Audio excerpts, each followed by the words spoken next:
कांची की नजरें बार बार रुद्र के खुले चेस्ट पर जा रही थी। वो गुस्से से मुंह फेरते हुए बोली, जाओ, क्यों परेशान कर रही हो, जाकर पहनो कपड़े। कांची की बात पर रुद्र, जो उसके थोड़े दूर पर खड़ा था, उसने कांची को झटके से कमर पकड़ अपने करीब खींच लिया और पूरा खुद से सटा लिया। रुद्र की हरकत पर कांची हैरान थी। उसकी नजरें रुद्र की नजरों से जा मिली और हाथ उसके खुले चेस्ट पर चले गए और उसके मुंह से एक ही शब्द निकला, हाँ। मैंने कहा कि मैंने कपड़े पहने हैं, टॉवेल भी कपड़े से ही बनती हैं। और तुम बीवी हो मेरी, मुझे ऐसे देखने में कैसी शर्म। रुद्र शैतानी मुस्कान के साथ बोला। रुद्र की बात पर कांची को एक शरारत सूझी और वो स्माइल करते हुए बोली, अच्छा, ऐसे देखने में कैसी शर्म, तो इसके बिना देखने में कैसी शर्म।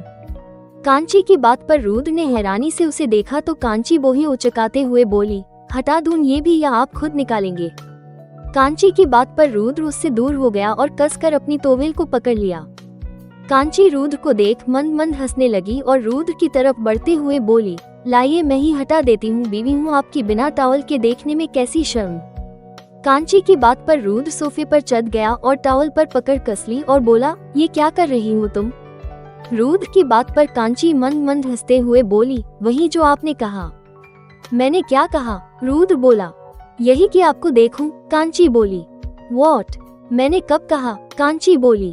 आपने नहीं कहा टॉवेल में देखने में कैसी शर्म, तो टॉवेल में तो देख लिया, अब बिना टॉवेल में भी देख लेती हूँ, है ना, आखिर आप पति हैं मेरे। कांची मंद मंद हंसते बोली, तुम्हारी तबीयत तो ठीक है ना, भाग ना पाने के सदमे में दौरे तो नहीं पड़ रहे हैं ना, और ये आप क्या लगा रखा है, इतनी इज्जत तो पहली बार दे रही हूँ मुझे।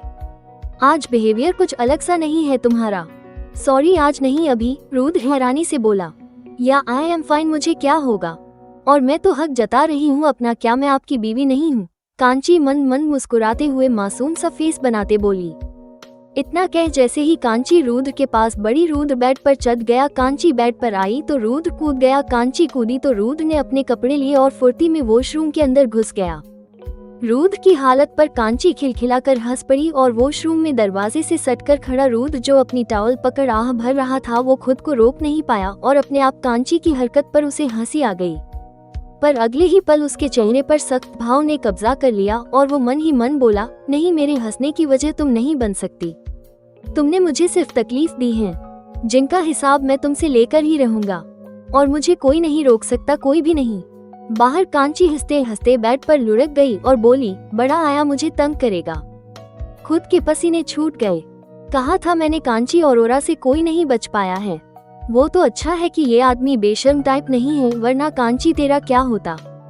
खैर छोड़ो, इस पे हंसने से अच्छा इससे बचने का सोच। कांची, कब तक इस कैद में रहेगी, तुझे यहाँ से आजाद होना होगा, और तू होगी होकर ही रहेगी।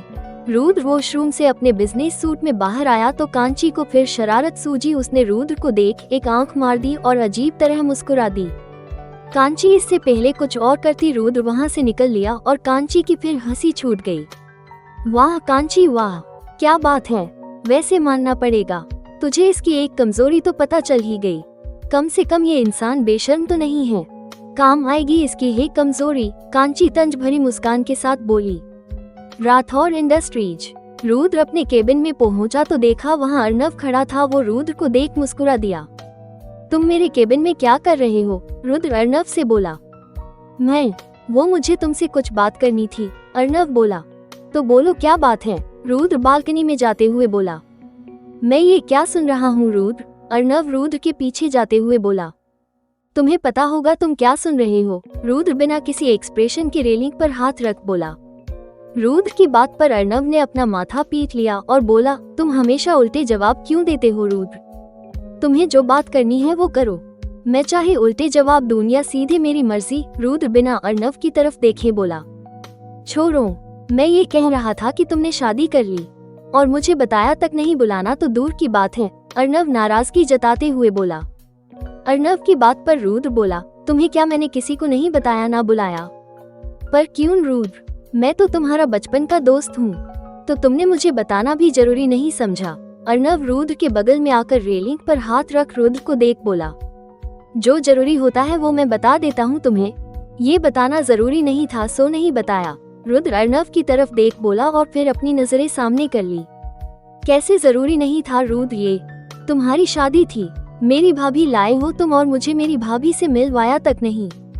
अरे शादी में नहीं बुलाया ठीक है बट मिलवा तो सकते थे ना, अर्नव बोला।